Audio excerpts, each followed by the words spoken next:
الحمد لله وأزكى الصلاة والسلام على رسول الله وعلى آله وصحابته ومن والاه أما بعد. L'observation de la religion musulmane, comment l'itinéraire a été fait, la construction de l'islam, comment le prophète sallallahu alayhi wa sallam il a bâti la religion musulmane, parce que la religion musulmane est une religion bâtie, et le prophète le dit dans un hadith, l'islam est bâti sur 5. Donc l'islam est un bâtiment qui a été bâti, construit. Quelles sont les étapes de la construction? Ce serait long à les détailler, ce serait long à en parler en détail, mais on peut résumer. Les savants de l'islam, ils ont concentré leurs efforts sur deux phases, la phase mécoise et la phase médinoise, et ils ont essayé d'observer chaque phase, quelles sont ses particularités, ses qualités, ses points forts, et ainsi de suite. On ne parlera pas de défaut, il n'y a pas de défaut, parce que dans le message d'Allah il n'y a pas de défaut. Le message d'Allah il est parfait. Le défaut émane de l'homme et non du message d'Allah subhanahu wa ta'ala.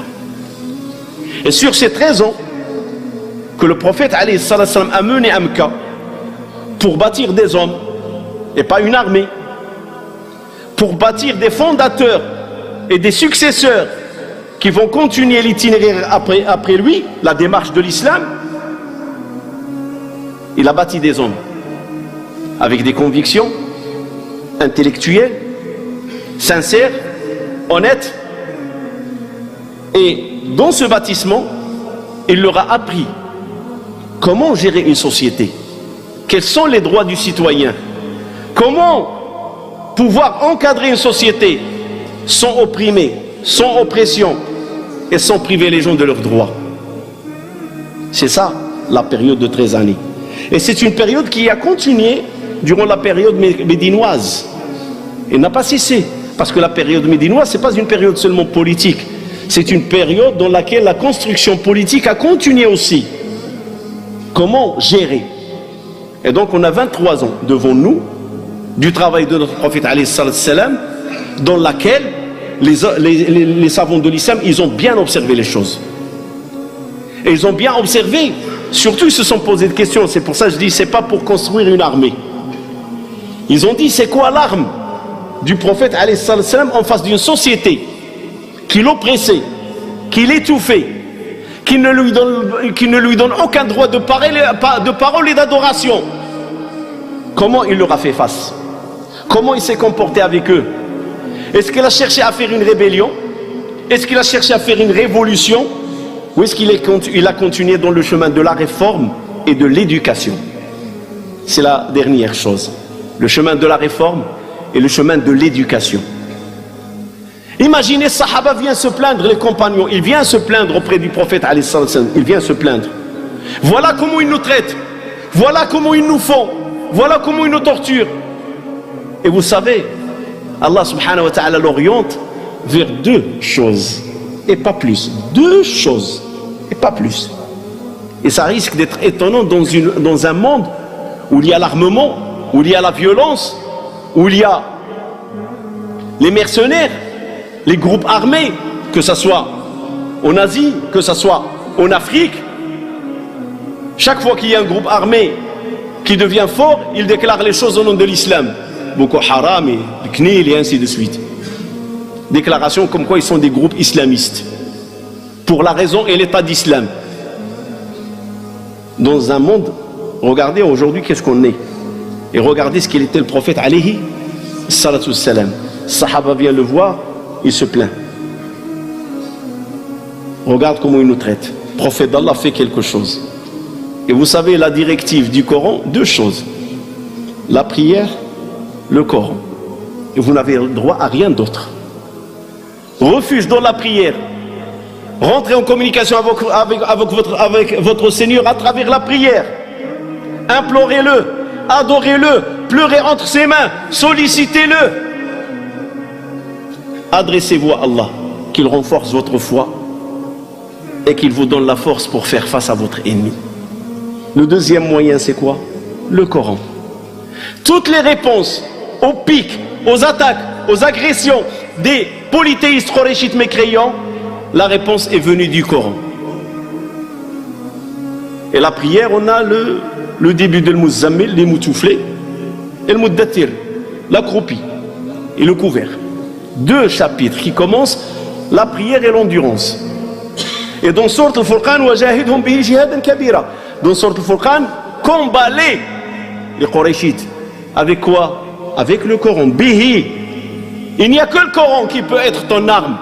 Il n'y a que le Coran qui peut être ton outil. Il n'y a que le Coran qui peut être ton armure avec laquelle tu te protèges. C'est ça ce que l'islam enseigne. Et il leur a appris que l'islam est une religion de paix et non une guerre. Parmi les Sahaba, il y avait beaucoup de jeunes. Et vous savez, la plus simple, la chose la plus facile, c'est convaincre un jeune comme quoi il doit porter les armes. Le prophète ne l'a pas fait. Chaque fois qu'on venait, même 2 ans après l'immigration, il venait les voir, les compagnons, il dit aujourd'hui on a notre pays, on a notre principauté, notre imara, on doit combattre les polythéistes. Il dit Allah ne m'a pas autorisé cela, ne m'a pas autorisé. Quand est-ce qu'Allah va lui autoriser? Quand ils l'ont agressé, quand ils sont venus jusqu'à Médine, à la bataille de Badr. C'est là où Allah lui a autorisé, lui a dit maintenant il vous est autorisé de les combattre. Maintenant, pourquoi? Parce que ce sont eux qui vous ont cherché et ce sont eux qui sont venus jusqu'à chez vous. Maintenant vous allez les combattre. Et Allah est témoin que ça c'est mon expérience personnelle, mes convictions. Le premier sermon que je fais dans n'importe quelle mosquée dont j'ai commencé à faire imam ici en Europe, mon premier discours, c'est le discours sur la paix. Le hadith dans lequel le prophète alayhi salam il dit, il y a un monsieur qui est rentré, il a dit salamu alaykum. Le prophète il a dit 10. Un deuxième rentre, il dit salamu alaykum wa rahmatullah. Le prophète il dit 20 sallallahu alayhi wa sallam. Il y a un troisième rentre, il dit salamu alaykum wa rahmatullahi wa barakatuh. Le prophète il dit 30. Sahaba lui pose la question, quoi 10, quoi 20, quoi 30? Qu'est-ce qu'il y a? Il a dit le premier c'est contenter de salamu alaykum, 10 bonnes actions, 10 hasanat. Le deuxième il a ajouté wa rahmatullah, il a ajouté 10, il mérite 20 bonnes actions, 20 degrés. Et le troisième il a ajouté wa barakatuh, il a le mérite de 30 degrés, 30 points qui s'ajoutent dans son livret. C'est comme ça que l'islam récompense ceux qui incitent à la paix. Le paradis s'appelle la maison de la paix, Darus Salam. La première parole qu'adressent les gens pour les gens qui vont rentrer au paradis, les bienheureux, ils vont leur dire Salamun alaykum tibtum, Salamun alaykum, bienvenue, profitez, vous êtes des nobles. Et parmi les attributs d'Allah, As-Salam, Al-Malik al-Quddus, As-Salam, la paix. Et la première phrase avec laquelle a communiqué Adam et les anges quand Allah l'a créé, quand Allah a créé Adam, la première parole qui est sortie de la bouche de Adam, il a dit aux anges Assalamu alaykum. Et Allah lui a dit c'est ton salutation et la salutation de tes enfants. Donc l'être humain il a été créé pour la paix, pour exploiter la terre dans la paix et pour faire la paix. Omar radiyallahu ta'ala anhu, pour vous dire à quel point la paix fait partie de l'âme et de l'essence de notre religion. Une femme vient voir Omar quand il était prince des croyants. Et tellement qu'elle a entendu parler de Omar, Omar le dur, Omar le ferme, pas Omar le méchant, Omar le ferme. En rentrant chez lui, elle était enceinte. On voyait Omar, il a fait une fausse couche. Elle avait peur. Et Omar, il a compris que c'est sa peur qui a fait avorter ou qui a fait fausse couche à cette femme enceinte. Et Omar a négocié avec elle. Il lui a dit, je veux acheter l'injustice que tu viens de subir. Elle a refusé, il lui a dit, aucune justice. Il lui a dit, non, c'est une injustice. C'est moi, c'est ma peur, c'est ma notoriété, c'est ma personne qui t'a fait peur. Alors, je veux acheter cette injustice. Et il a pu la convaincre de la lui vendre et il a écrit entre lui et elle un contrat de vente. Il a dit aux compagnons qui étaient à côté de lui, le jour où je meurs et vous allez m'enterrer, enterrez ce contrat avec moi. Ça me permettra d'argumenter devant Allah subhanahu wa ta'ala et me défendre. Omar, parce que juste le fait qu'une femme s'est sentie peureuse et qu'elle a perdu ce qu'elle avait dans le ventre, elle a peur qu'Allah le juge, que ta personne fait peur. Il a voulu acheter la paix avec cette femme-là. Il n'a pas voulu qu'elle fasse fausse couche. Mais Allah Ghalib, c'est plus fort. Les gens parlent de Omar, et quand elle est rentrée, il était figé devant la notoriété de la personnalité de Omar, un homme de charisme. Mais Omar, il sait ce qu'il attend devant Allah. Et Omar, un jour, il faisait la randonnée de nuit. Omar était très connu pour la randonnée. Les gens sont en train de dormir et Omar ne dort pas. Il est le dernier à dormir dans Médine. Il fait la randonnée. Il tourne. Si jamais il y a un problème, si jamais il y a un pauvre, si jamais il y a un accident, il passe devant une maison, il entend du bruit, il se met à l'écoute. Il entend un homme saoul en train de chanter. Omar, il a compris. Il a bu le vin à Médine, la ville du prophète alayhi salam. Omar, il a eu la colère, il a sauté le mur, il est passé de l'autre côté de la maison. Il a dit, je te tiens ennemi d'Allah et de son prophète. Tu oses boire l'alcool ici dans la ville du prophète alayhi salam? Il a dit, prince des croyants, si moi j'ai fait une erreur, vous en avez fait 3. Quoi? Moi j'ai fait 3? Oui, vous êtes le prince des croyants, vous êtes un modèle. Là, vous venez de faire 3 erreurs. Lesquelles? La première des choses, Allah nous a interdit d'espionner. Tu m'as espionné, tu t'es mis à l'écoute. Je suis chez moi, je fais ce que je veux. Donc tu n'as pas à te mettre à l'écoute et tu n'as pas à m'espionner. Deuxième des choses, Allah dit rentrer chez les gens par là, par la porte, par les portes. Watul buyuta min abwabiha. Accès aux maisons, au domicile des gens par la porte, ni par la fenêtre, ni par le toit. C'est interdit dans l'islam. Et toi, tu as sauté le mur et tu es rentré chez moi. La troisième, je l'ai oublié. Et Omar, il a fait demi-tour, il est parti. Il a donné raison à la personne parce qu'elle est chez elle. Et tant qu'elle n'est pas nuisible pour le voisinage et tant que le voisinage ne s'est pas plaint, Omar n'a pas à s'introduire chez les hommes par force, comme les perquisitions. On s'introduit chez les hommes. On casse les portes. On force le passage.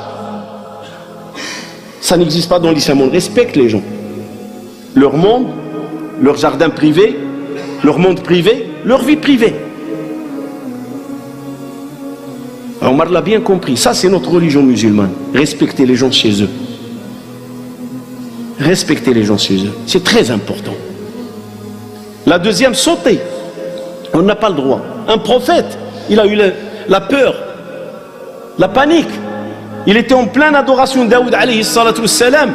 Quand 2 personnes, ils ont sauté le mur pour l'interpeller pour un litige entre eux. Ce sont 2 frères. Et Daoud a paniqué. Pourquoi il a paniqué? Parce que les gens ne passent pas par les murs, par le toit. Il n'y a que le voleur qui rentre par le toit. Il n'y a que le voleur qui cherche à s'infiltrer dans une maison et à glisser dans une maison en passant par là où il ne faut pas passer. Et un prophète, il reçoit chez lui 2 frères qui se plaignent, mais ils ne sont pas rentrés par la porte. Et Allah nous dit, il a paniqué. Et ils lui ont dit, n'aie pas peur, on est venu pour un litige entre 2 frères. Et le prophète, alayhi salam, il a dit, quand on veut rentrer chez les gens, il faut demander permission 3 fois. Tu toques une fois, on ne te répond pas. Tu toques une 2e fois, on ne te répond pas. Tu toques une 3e fois, on ne te répond pas, fais demi-tour, va-t'en. Même s'ils sont chez eux, ils ne veulent pas t'ouvrir, c'est leur droit. Rentre chez toi. Il ne veut pas t'ouvrir, c'est son droit. Parce que peut-être qu'il n'est pas en état de te recevoir. Et le prophète, alayhi salam, il dit, si quelqu'un vous espionne par le trou de la serrure, il n'a qu'à en vouloir à lui-même si vous lui trouez l'œil. À ce point, l'islam donne le droit à la vie privée chez les gens et chez eux. Tu n'as même pas le droit de regarder par la serrure. Aujourd'hui, on installe des caméras, des surveillances. Il n'y a plus de vie intime. Il n'y a plus d'intimité chez les gens. On est espionné. On est surveillé partout. Et l'islam nous donne ce droit. Celui qui te regarde par le trou de la serrure, il cherche à savoir qu'est-ce qui se passe chez toi. Si tu lui perces l'œil, il n'a qu'à en vouloir à lui-même. Il l'a cherché. Il n'a pas à regarder dans ta vie intime et t'espionner. Ça, c'est l'islam. C'est une religion de paix, une religion de droit et une religion de droit individuel. Même là, on a vu au niveau individuel. Alors moi, je me pose la question, je m'interpelle. Quand on voit des musulmans au nom de l'islam arriver à un niveau de bassesse, de compréhension stupide et dire ce qu'ils sont en train de faire, ils le font au nom de l'islam. Et le publier dans les réseaux sociaux, publier le meurtre, publier la tuerie, et se vanter qu'il a fait quelque chose pour Dieu, c'est qu'on s'est rendu à un niveau d'ignorance intolérable. Ça montre qu'il y a une ignorance qui est en train de ronger un groupe de jeunes musulmans, un groupe de jeunesse musulmane. Et cette ignorance, elle est dangereuse parce qu'elle a des répercussions sur la société musulmane. Notre itinéraire dans l'islam, c'est quoi? Interpeller pour Allah par la sagesse, interpeller pour Allah par l'exhortation. Et même quand on creuse avec les gens dans la discussion, on creuse de la meilleure des façons. Ça, c'est notre religion. Allah, le prophète, alayhi salatu wassalam, son message, c'est quoi? C'est un message de paix, c'est un message de paradis. C'est un message qui interpelle les gens vers la côte où ils vont être sauvés. Imagine que les gens sont dans la noyade. Et toi, musulman, tu dois jeter la corde, la bouée de sauvetage à chacun d'eux. Tu leur dis, venez par là. Voilà, là où vous allez être sauvés. Voilà le lieu saint. Voilà la sécurité. C'est ça le musulman. Le musulman, c'est une côte pacifique à travers laquelle tout le monde trouvera refuge. Un musulman ne doit pas être une matière suspecte. Et aujourd'hui, par des folies de certains d'entre nous, le musulman, il est devenu suspect. Suspect, le vrai terme. La sœur musulmane avec son foulard, avec sa façon de s'habiller, elle est devenue suspecte. Le frère barbu, il est devenu suspect. Celui qui prie, il est devenu suspect. Tu dis Allahu Akbar, les gens vont trembler. Mais c'est quoi ça? La plus belle phrase que dit le musulman quand il veut entreprendre la prière, Allahu Akbar, c'est la plus belle phrase. Elle veut dire quoi? Dévouement total à Allah subhanahu wa ta'ala dans ma prière. Je suis concentré avec toi, ya Allah. Je ne pense rien à autre chose. C'est pour ça qu'on dit Allahu Akbar. On ne dit pas Allahu Akbar quand on fait couler le sang injustement. Et comme ils font les fous d'aujourd'hui. Allahu Akbar. Allahu Akbar, pourquoi? Vous êtes en train de faire de la religion musulmane une religion sanguinaire. Avant, on se faisait plaisir. Wallahi, avant, quand j'ai commencé imam dans les années 95, je me faisais plaisir à soulever que l'islam a les mains propres. Première guerre mondiale, ce n'est pas les musulmans. Deuxième guerre mondiale, ce n'est pas les musulmans. Je me faisais plaisir. Aujourd'hui, ces gens-là, ils sont en train de nous mener, qu'on fasse partie du cercle des sanguinaires que l'histoire a connu. Ils sont en train de nous mener vers cette direction. Que nous aussi, musulmans, la religion de paix qui prêche la paix, le bien vivre ensemble, comme disent certains, le nous les humains, on doit vivre entre nous. Mais ils sont en train de nous mener vers là, où chacun va nous pointer. Vous aussi, vous avez les mains sales. Et alhamdoulilah, on ne les aura pas. Parce que ce ne sont qu'une minorité, mais qui font beaucoup de bruit et qui font beaucoup de mal à la communauté musulmane. Des gens ignorants. Et j'ai toujours dit, et je le dis encore aux jeunes, si vous connaissez le repentir et si vous faites votre repentir, faites-le dans le discernement, faites-le dans l'encadrement et non l'endoctrinement. Faites attention, parce qu'à travers le repentir, on peut vous mener en battant vers la violence, vers la violence et le terrorisme, à travers le repentir. Et le repentir, au contraire, le repentir, c'est bien construire. Le repentir, c'est bien faire. Le repentir, c'est revenir de l'ignorance vers la guidance. Le repentir, c'est revenir des ténèbres vers la lumière. Le repentir, c'est revenir d'un chemin tordu vers un chemin droit. Le repentir, revenir d'un chemin où je faisais mal vers un chemin où je vais faire bien. Je vais être bâtisseur, je vais être constructeur. C'est ça le repentir. Et Allah le dit dans le Coran, Illa man taba wa amana wa amila salihan, sauf ceux qui ont cru, qui ont fait le repentir et quoi? Ils ont fait bon acte. Amila saliha. Ça c'est le bon acte. On me dit que ce sont des jeunes qui se repentissent en prison. Et quand ils sortent en prison, ça y est, ils se croient caïds. Je vous ai dit une fois aussi, et c'est une sœur convertie que j'ai reçue. Il m'a dit, mon mari, ça remonte à 4 ans, il m'a dit, mon mari, il était prisonnier. Il est sorti de la prison, il a poussé la barre, il a mis son camis, il ne veut plus travailler. Mais il continue ses trafics. Alors je lui dis, mais tu es musulman. Alhamdoulilah, tu fais tes 5 prières. Et tu continues à faire tes trafics. Il lui a dit, j'ai appris une chose dans le repentir. Je peux continuer à être voyou, mais droit. Allez-y comprendre. C'est ce que j'ai compris dans mon repentir. Je peux continuer à faire voyou, mais droit. Et vous savez c'est quoi droit? Tu touches pas l'argent du musulman, mais arnaque les non-musulmans. Ça c'est droit. Non, c'est maladroit.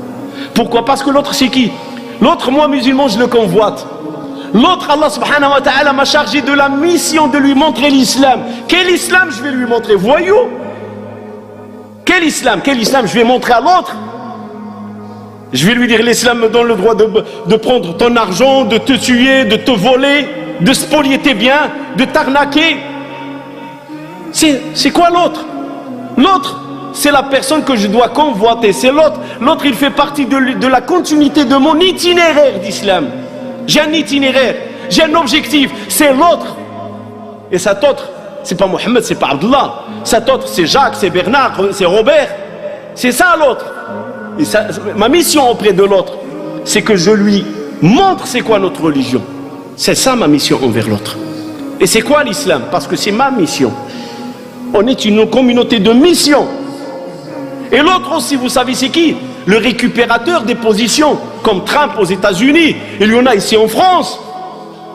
Ceux qui récupèrent les événements pour en faire des slogans politiques et des campagnes électorales sur le dos des musulmans. Ça aussi c'est l'autre. Celui-là, je dois lui couper le chemin. Je dois faire en sorte de ne pas lui donner l'opportunité d'exploiter les erreurs de certains musulmans pour en faire une rentabilité électorale. Donc l'autre, que je suis obligé de lui montrer ma voie et de lui parler de mon islam, et l'autre qui cherche le mal dans l'islam pour en faire une campagne électorale. Ces deux-là, ce sont mes préoccupations. Montrer la vérité et couper le chemin du menteur et des imposteurs. Ça c'est l'autre. Alors dire que je rentre chez quelqu'un chez lui et j'ai mon analyse personnelle dans l'ère des réseaux sociaux, et si vous remarquez, ça se passe aux États-Unis, tous les crimes qui ont été commis, que ce soit dans des universités, dans des campus, toutes les personnes qui ont commis ces crimes, ils ont fait des publications avant de passer à l'acte. C'est une façon parce que c'est des gens narcissiques et des gens qui ont des problèmes psychologiques et qui aiment qu'on parle d'eux-mêmes après leur mort. Et donc ils préparent des publications, ils les font et ils les laissent. C'est ça ce qui leur fait plaisir. Je vais mourir, mais je vais continuer, les gens vont continuer à parler de moi. C'est une maladie. Dans l'islam, est-ce qu'il y a quelque chose que notre religion nous apprend? Construire, faire le bien et rester dans la modestie. Et ne cherchez pas la réputation, parce que la réputation coûte cher, que ce soit dans la dunya, que ce soit dans la akhira. Alors ces gens-là qui profitent des réseaux sociaux pour faire des dégâts et les transmettre en direct, le prophète alayhi salatu wassalam, il y a un monsieur qui a voulu égorger sa bête pour le sacrifice. Il avait le couteau comme ça dans la main devant sa bête. Et le prophète lui a dit, ne la tue pas, ne l'égorge pas deux fois. Ne l'égorge pas deux fois. Même la bête qu'Allah nous a rendue licite à manger et à égorger. On ne doit pas lui montrer l'arme. Qu'est-ce que vous en dites d'une personne qui rentre chez des gens, au nom de la foi de la religion musulmane, qui lui interdit de rentrer chez les gens? Il lui interdit. Il est rentré chez eux, il les a agressés, il a tué l'homme, il a égorgé la femme. Et devant un enfant de 3 ans. Et il dit, je ne sais pas ce que je vais faire de lui. C'est un musulman ça? C'est un musulman? Où est la rahma? Posez-vous la question, où est la rahma? Où est la rahma? C'est ça la question. Qui d'entre nous aimerait cela? Qu'on rentre chez lui et qu'on l'égorge devant ses enfants? Qui? Il n'y a pas un. Et vous savez qu'est-ce qu'il dit l'islam? Celui qui meurt en défendant son bien est un martyr. Celui qui meurt en défendant sa famille est un martyr. Celui qui meurt en défendant son pays est un martyr. Dites-moi, ce jeune, il est mort en défendant quoi? Il défend quoi ce jeune? Il défend quoi? La maladie? Daesh? Il défend quoi? J'aimerais bien savoir. Il a défendu quoi ce jeune? À part ajouter à la galère des musulmans et donner du carburant aux islamophobes. C'est ce qu'il a fait. C'est des malades. Et moi, je préfère qu'on les classe des gens malades Comme celui qui a tué à Avignon 17 coups de poing musulmans, ils lui ont accordé les schizophrénies. Ces gens-là aussi, c'est des malades. Ils ne font pas partie de notre communauté. Il faut que les musulmans lèvent le ton. Toute personne qui commet des actes pareils ne fait pas partie de nous. Ce sont des gens qui ont spolié notre identité, notre islam, au nom de l'islam. Même s'il porte le nom de Mohammed, il fait un acte pareil, il ne fait pas partie de nous. Et il ne pourra pas faire partie de nous. Ceux qui font partie de nous, ceux qui construisent avec nous, ceux qui ont le souci de l'avancée de l'islam dans cette société, ceux-là font partie de nous. Et ceux-là, on peut dire, ils sont partie de notre communauté. Ils ne nous freinent pas, ils ne nous ralentissent pas. Au contraire, ils participent à bâtir la présence musulmane en Occident. Ceux-là feront partie de nous. Et ceux qui cherchent la fitna, vous savez, le vrai défi, et les vrais hommes, les vrais hommes, et je parle H, que ce soit sexe masculin ou féminin, un grand H, les vrais. Quand tu as le choix entre la guerre et la paix, croyez-moi, c'est le plus difficile, c'est faire la paix. La guerre, c'est facile à faire. Une fitna dans une communauté, ça part en clash, en guerre. Il n'y a pas plus facile que la guerre. Il n'y a pas plus difficile que construire la paix. Et la France, depuis la Deuxième Guerre mondiale, elle est en train de construire la paix, il n'arrive pas. Première Guerre mondiale, Deuxième Guerre mondiale, construire la paix. C'est la chose qui coûte le plus cher et qui prend le plus de temps. Faire la guerre, c'est rien ça. C'est vite fait. Et ça fait plaisir à Shaitan. Comme celui d'Orlando. Il prétend musulman. Mais maintenant la vérité commence à se dévoiler. Lui aussi c'était un homosexuel. Lui aussi il a fréquenté ce lieu pendant 3 années. Lui aussi il a des copains dans cette boîte de nuit. Et du jour au lendemain, il est devenu, Masha'Allah, Abu Bakr Siddiq. Du jour au lendemain, ça y est, il a changé d'avis, le repentir, et que je fais quoi? Ils l'ont induit en erreur. Ceux qui lui ont dit le repentir commence par tuer, ils l'ont induit en erreur, ils l'ont manipulé. Mais il est responsable, il n'est victime que celui qui accepte d'être victime. Il a accepté d'être manipulé. Ils lui ont dit commence par faire du nettoyage. Non, quand on fait le nettoyage, on le fait au fond de soi.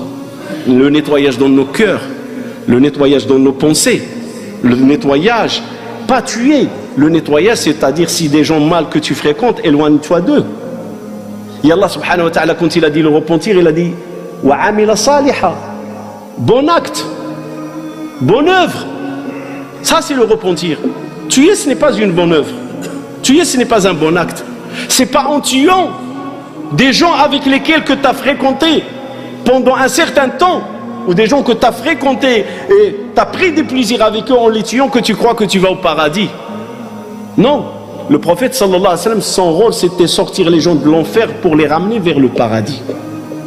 Et chaque fois il y a quelqu'un qui embrasse l'islam, qu'est-ce qu'il dit sallallahu alayhi wa sallam? Alhamdulillahi alladhi anqadahu minan nar. Alhamdulillah.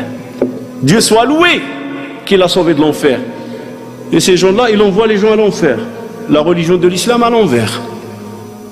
La religion de l'islam à l'envers. L'islam envoie au paradis. Il n'envoie pas à l'enfer. Et ces gens-là, ils les envoient à l'enfer. C'est-à-dire quand tu rentres dans une boîte et tu commences à tirer sur tout le monde, tu leur dis allez-y à l'enfer. Est-ce que l'islam est une religion qui prêche l'enfer? Allah, il a créé Adam, il l'a mis dans l'enfer ou dans le paradis? Dans le paradis, voilà ta demeure. Et dans l'islam, il est interdit de s'appeler Jahannam. En islam, on appelle Abd Salam, on appelle nos filles Jannah, on appelle nos filles Firdaus, on appelle nos filles Kauthar. Tout ça, ce sont des noms du paradis. Est-ce que vous avez entendu un musulman qui s'appelle Saqar? Ma salakakum fi Saqar? Quand ceux qui s'appellent Saqar, Saqar c'est le faucon. Saqar, l'enfer, ça n'existe pas. Un musulman qui s'appelle Wail, un musulman qui s'appelle Shaitan, non, ça n'existe pas chez nous. Tous les noms qu'on porte, nous les musulmans, ce sont des noms de paix, de paradis, du bien vivre. C'est ça ce qu'on prend comme identité.